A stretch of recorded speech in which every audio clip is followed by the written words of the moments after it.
Hey, good morning, and thanks for stopping by.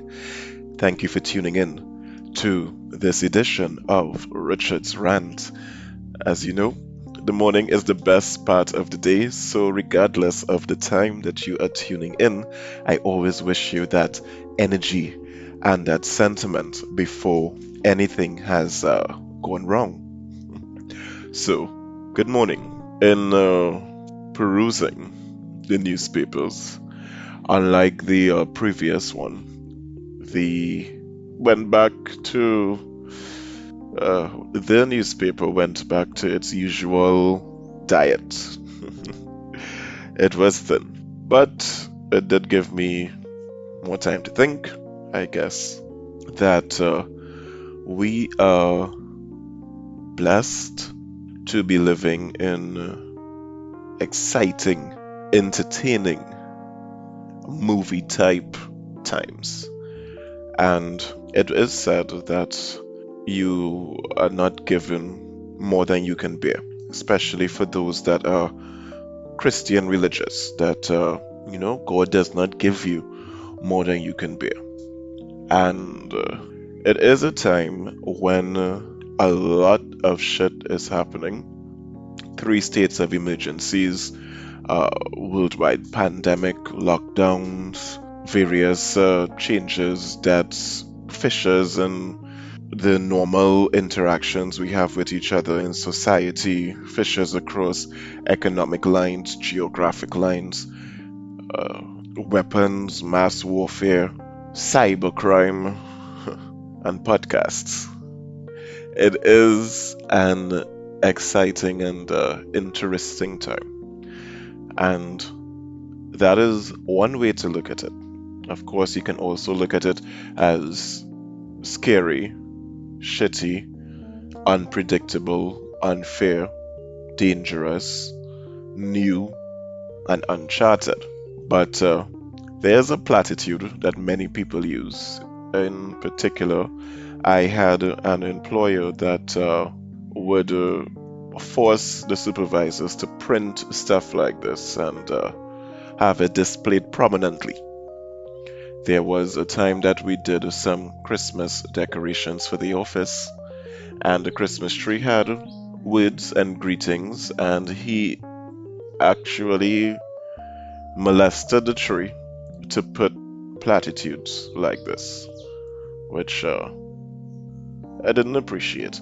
He was not my favorite employer at all. And then there were a lot of accusations about him soliciting sexual favors from various employees, which they were handsomely and perpetually, continuously compensated for. It was almost like a side job. But I couldn't help but wonder what that sex would be like. And the only thing that came to mind was having sex with a butter bread. Not a whole wheat, one of the white ones, and not a bakery, a factory made. So, like a Kiss or a Quelo. White, wet butter bread. Just, on top of you, grinding and stuff. I think it was money well deserved, assuming the rumors are true. But this employer, the platitude that resonated for this particular rant is you have to have the right attitude. And with the right attitude, you will get to the right at no, with the right attitude, you will get to the right altitude, or you would soar to the highest altitude, something like that. And perhaps, perhaps we should stop fighting to make things boring, because that's eventually what we'll be doing, assuming that we win, right? And everything is the way that it's supposed to be. There's no stereotyping, there's no systematic racism, there's no distrust between governments and their governing countries. or the electorate, there isn't any of the social issues, no LGBTQIA situations, no religious situations, no wars, then what would we be doing? Is it that that would be heaven? Can the human mind even fathom something like that? In the blockbuster hit The Matrix, that is what was explained, that the original Matrix, because there were 13 of them and it resets every time a Neo is born, and Neo is just a statistical anomaly that occurs every so often. Someone with the ability to accept the reality of things and then, fuck it up or manipulate it to his or her own will and desire, which is a bit dangerous, if you ask me, because if that person does not have a very sound moral base or they have narcissistic tendencies, then there's a pretty big chance that their interests may not be everyone's interest or the majority, and they wouldn't really have a choice. But, and that was also why in that Netflix series Jupiter, they had it centered around that code with superheroes that they don't influence, they don't lead, they don't govern, they just assist. Perhaps that is the same concept with God. For us to have free will, He allows us to just, fuck things up. Perhaps. So, perhaps if we just accept, and I would dare say trivialize everything, to we are being blessed to live in exciting times. Our life is exciting. It's like a movie, it's like a video game. We could die. Perhaps looking at it that way, as opposed to looking at it like, what the fuck is going on? Maybe there's some power in that. Maybe there is just some power in doing so. But one has to wonder then, if religion is correct, then would heaven be boring? If the human mind needs drama, or will heaven just be the perfect drama? But it would be a drama nonetheless.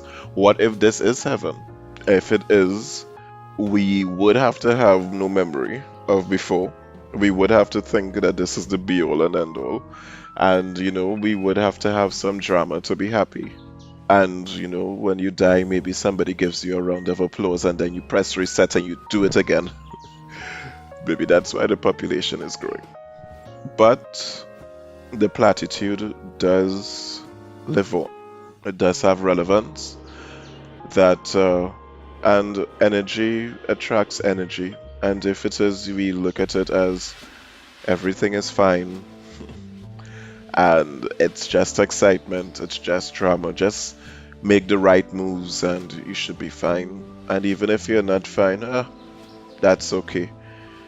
Then maybe there would not be 1 in 5 people with mental health issues and anxiety and depression. Or maybe the mental health issues would manifest in far more noteworthy ways. I mean, we live in a time where we have reports from around the world, or I should say reports from America, of, children just shooting up a school. People go postal from time to time, And when I was born, my generation actually was all the craze. Millennials. And now we are senior. And millennials are now senior, but even in the millennials, I personally am a senior millennial. So ancient millennial, AM, in the time of streaming now. And now it's all about 90s babies, not 80s babies. I'm not even sure what they're calling themselves, if it's Generation Z or Y, because the generation after the 90s, the ones born in the 2000s, they also have a name. So, and they have a different mindset, or at least an advanced one. And I believe that it came from the programming. Prior to millennials, children were not socialized around devices that provides unlimited, unfiltered access to knowledge and information. Your knowledge and information really came from your social interactions, your parents, your school, those in authority. So it was very easy to be boxed in, and your role was clearly defined. All of your options were clearly defined. Nobody had to tell you that this is what you were going to do with your life, or this is who you were going to marry, or these are your options. It was clear because it was just passed on and you filled your role. But millennials got both, and as far as I'm concerned, we're a very confused bunch. And we have the ability to know the difference between what was passed on to us or taught, or what we should be, and what we actually want to be, or even better, what we could be. But because we received both programming, both programmings contradict each other, we are quite a confused generation, in my opinion. And most of us are not where we thought we would be at this point in our lives. Not only because of all of the different factors that can prepare for, but because of the different knowledge and programming. The first 7 years of a human's life is the foundation for the rest of their lives. Even though we are all capable of change, we are all capable of improvement and doing better and not carrying the past into the present, then if the foundation is not what you would like it to be when you become self-aware and in charge of yourself as an adult, then you still have to go back to that programming received in the first 7 years and undo and tweak and modify and get over and ignore and all of that. And that is why millennials are confused and not where we would like to be, because we have to undo the stuff that we were taught and the mess that the generation that is our parents made, and then build something for ourselves. Most of us are undoing the stuff that we were taught, and that is actually providing a clean pathway for the generations after, because they have all of this unfettered access to information, things that we millennials would have had to discover, change, and put on the internet for them to discover now. They already have access to. No more do you need to go to the doctor to find out, if possibly anything. You can look up your symptoms, you can make educated guesses, you can now go to the doctor with an idea as to what is wrong with you, or even get effective treatment options, completely independent of the doctor as well. So they do not have to undo, all they have to do is do. So we expect more from you and possibly some help as well. A lot of the influence would have also come from cable, and that is an entirely different culture from ours. But because that final generation, sorry, the 90s and the 2000s babies, because of that, putting in front of the TV within the first 7 years, putting in front of a device, they have actually been, I want to say, gentrified by America and US culture. And there are a lot of things that they do not know about their own. And that pinch of ignorance makes them so receptive to shit. However, the foundation of information that they have gotten also makes them manipulative as fuck. And the ability to recognize, tolerate towards a different plan. Not to mention the access to the internet is also an unlimited access to markets. So they have unlimited earning potential without all of the red tape and issues and necessarily having to register a business and go through the Ministry of Legal Affairs and all of this. They can be financially independent. They can make money. But unfortunately, they can also be manipulated, and they are changing quite a lot of things, especially in the workplace. They are being really manipulated because they just don't know. You don't know what to look for, you don't know what to search for. And the same way that generations before and even millennials would have learned from their social circles, when their social circle portrays someone else's culture as normal, you get generation 90s and 2000s wanting to do things like Halloween and not liking Juve because it's dirty. So it's interesting times, it's exciting times. But you also get the 30-something-year-old CEO in Jamaica that is filthy rich from doing online trading and having an IPO already and an investment company and whatever the arrangement is between his bank or financial institution and First Citizens. And then you have the Trinidadian equivalent that is getting his license for trading in different markets and has a functioning investment brokerage in St. Clair in his 30s as well. So you get things like that. But interestingly, we also get restrictions still.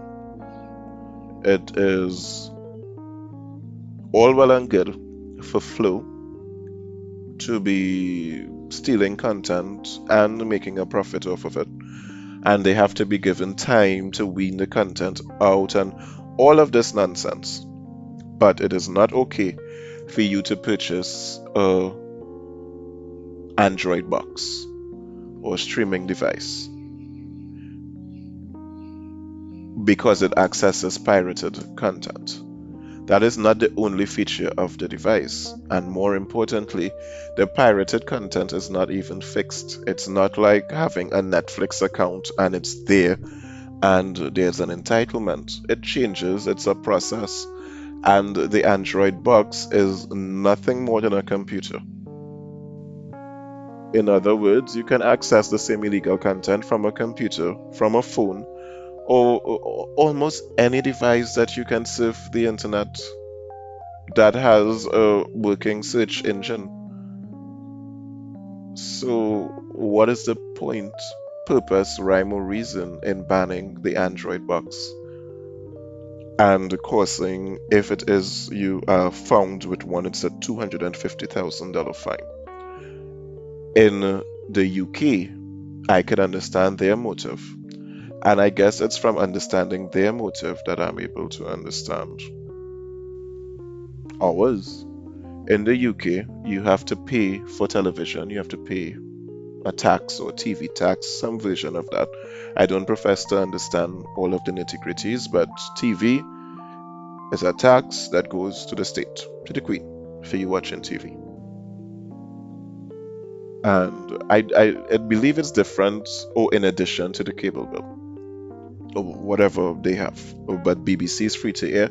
But let me not digress because it's not that important. They banned it in the UK because it has to do with money. So that's the only reason I could think of them banning it in Trinidad, because it has to do with money. The stakeholders of the economy are able to broker their deals at the top and their influencers. And it's not something so nefarious, it's the exact same thing that you do. If it is your friend is a mechanic, you message, I hearing a noise in my car, and your friend would respond. If your friend is not a mechanic, you may message, I hear a noise in my car, and you'll get a reply, these are the appointment times, dates, and fees. Which means your friendship would have leveraged assistance at no cost to you. It's the same thing they do at the top. So my friend in Tat could now ban the boxes or make it difficult or at least less attractive. So it's interesting to me that we still live in a country like this, whereby even in the library, so many things are blocked that children get laptops, but so many features are blocked. But it also makes me wonder as to the motives of many people in this time. Is it just money? After I saw that ad, I was thinking, is it that politicians' only interest is money? Because a politician is a public servant with a fixed term contract. That's it. So then they should be kissing our asses to get their contract renewed. Much the same way as you have to get your contract renewed, especially if it's a 1 month contract and all of that. So when we think that the politicians are not for us, are they actually for us because they need our votes or not? Is it that they may not be for you specifically or even for this particular segment because it's simply not that valuable? Much the same way as a business would cater for a primary market. Maybe they're just not catering for us. So I was looking at, of course, it's not like if you have a choice, Corona this, Corona that. And I'm still looking at the time of doing this recording, which is the 19th of May. I am still seeing a lot of fear around what is nothing more than a potent virus. And the rhetoric is still being forced even, I would dare say. But it led to a discussion with a close friend, and it is curious as to, is it that the politician is genuinely concerned? Is it that they are pandering to a particular audience? Or is it just ego? And honestly, I don't know. But when it comes to the newspaper, although this is still conjecture, one could easily say that fear and sex sells. So regardless of the facts or the information, they don't have any motivation to do proper journalism because it's not about journalism. The newspaper is just a means to an end, much like your job. So they probably mind you. They probably just are looking for money. And this was again a little bit more clear in the newspaper that I read today, because we have a reporter that did the quote unquote right thing. I think it was a stupid thing, but he got some common cold symptoms and decided to gingerly go for a COVID test to be cautious. And the whole thing was just a fiasco.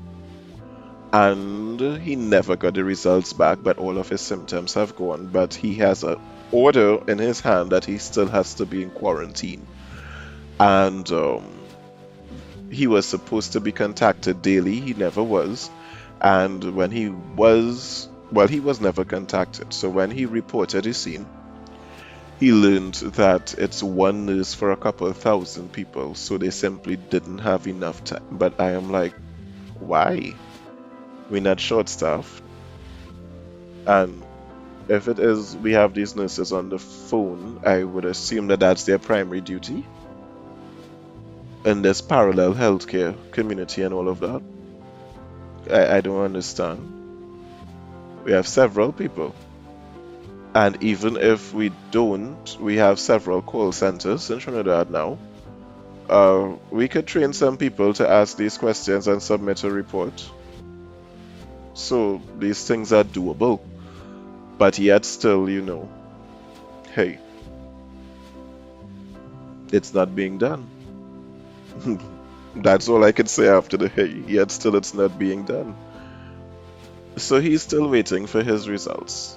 And of course, he would have documented the entire experience, including having to wait for hours with other people that may be infected. So he could have simply gotten it at that point.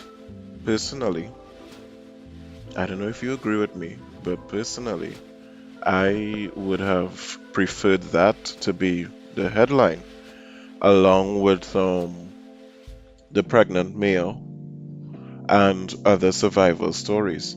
As a matter of fact, since so many people have survived COVID, instead of highlighting the ones that died, I personally would have highlighted the survival stories. But and I don't know, maybe I'm just stupid that way, but I do think that the survival stories would still sell the newspapers. I think that it would be a breath of fresh air. I think it would be something people would want to hear, want to read, and many people would also want their theories validated and acknowledged. I am finding it difficult to accept that it is a fact humans only like drama. I mean, every movie has a happy ending. You have to get through the drama to the end. And as far as COVID is concerned, I don't know. I think we have reached the end of this series, of this adventure. And I really believe that people would like to see that change, that kind of difference. There's a lot of excitement coming from Uncle Gary because, and I think it's misdirected, honestly. There are a couple hundred police officers with COVID, and I think that honestly they should be his focus. But what he is focusing on instead is whether or not people are running with masks and if they could run or not. And that within hours of the curfew, he received 350,000 applications for exemptions. Now that stood out to me because I was of the wrong opinion that Trinidad only had a couple 100,000 adults, like between 2 and 3. So I was thinking, but I didn't apply for an exemption. So, although I would love, love, love, love, love to use Trinidad Central Statistical Office, I don't know where their data is. No clue. And no, it doesn't just come up with Google, and sometimes some version of it does come up, but. So, according to Wikipedia, Trinidad has quite a number of adults, about closer to 8 to 900,000. adults. So that's 18 to death. And I think that 350,000 people applying for exemptions is a significant amount of that sector. If let's say it's 900,000 and that's rounding up, then it's 33% of people within hours. But then the news report says that all of these people are in support of it. So I don't know, it's curious to me. And he would have only granted 8,000 of them. So it just makes me wonder who exactly are they pandering to then? And of course, that's the 33% of people approximately that applied for exemptions. Trinidadians are not known for discipline, although it's a nation watch with. So when you factor in all of the other people, there were 2 or 3 arrests. So the people that just doing their own thing. Even I thinking to try to go to a secluded river over the weekend, only because I failed this last one, and I am trying to figure out how I could do my Friday morning run because exercise is now banned. So, but I'm not applying for an exemption. So that is a significant amount of the adult electorate population. And I don't know.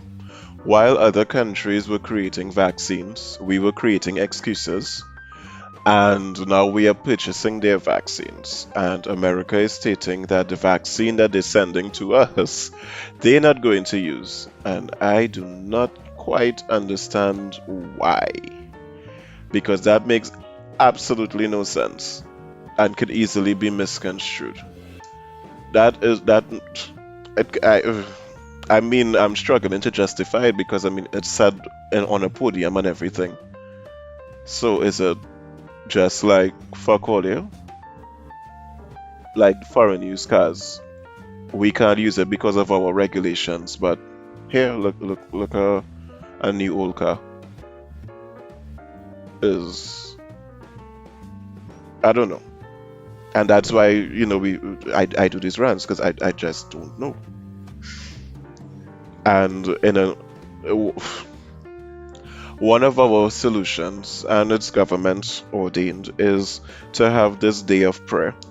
I'm not even sure what the day of prayer is for, because for the religious people, is it that the evil deity, be it the devil or whatever in your religion it's called, is it that is what created the virus? Because otherwise it would be the same God that you're praying to. So what you praying for? For the virus to disappear?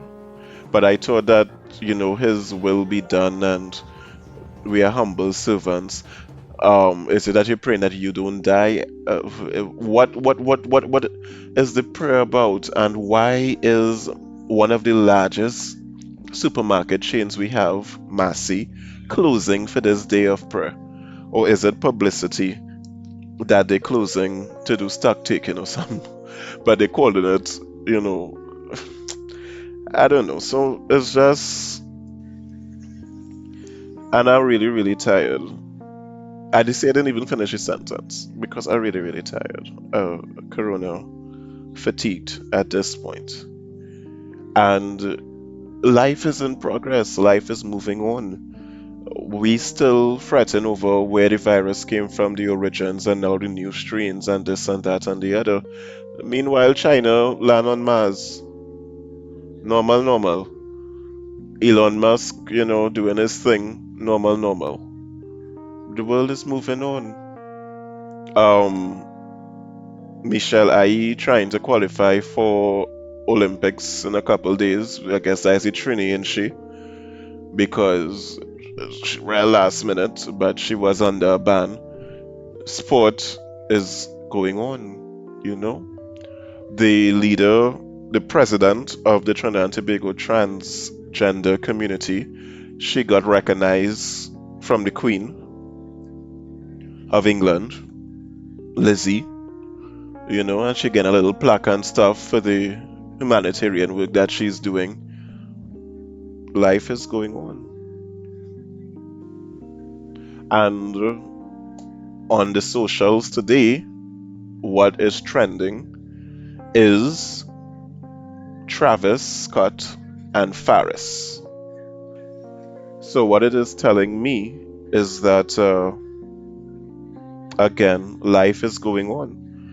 And Farris comes in second, and it's not even a close tweet. Not tweet, sorry. It's not even a close, okay, well, amount of tweets, because it's mainly Twitter that gives this information, but it's not even close.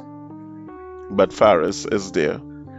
And Farris is there because he came onto Twitter and did some sort of a interaction to discuss the state of emergency and the rules and the regulations and all of that. And I guess it resonated with the 90s and 2000s babies.